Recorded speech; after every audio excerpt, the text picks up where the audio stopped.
শুভ সকাল from London. আমরা জানি যে বিজ্ঞান বলে প্রথমত গাছে পাতা আসে, ফুল আসে, ফল আসে। কিন্তু লন্ডনে আমার বাড়ির এই গাছটি তে প্রথম ফুল আসে, তারপর ফল হয়, তারপর পাতা আসে। যে আপনারা দেখতে পাচ্ছেন আগাগোড়া গাছটি মাটি থেকে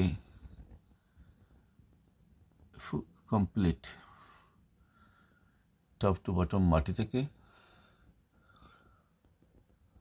সে শেষ পর্যন্ত আগাগোড়া একটিও পাতা নেই। অসংখ্য ছোট ছোট ফুল ফুটে আছে। স্রষ্টার অপূর্ব সৃষ্টি, যিনি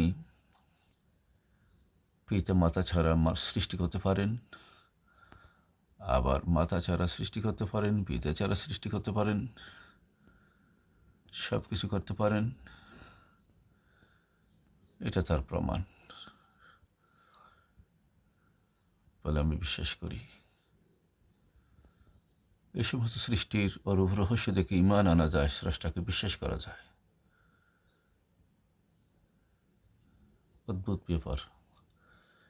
কিন্তু বিজ্ঞান কথা মানে না। আসলে আগে পাতা আসবে, পাতা অক্সিজেন দেবে, আশ্রয় দেবে, তারপর ফুল আসবে, পাতার ফাঁকে ফাঁকে, পাতার বাঁকে বাঁকে ফুল আসে।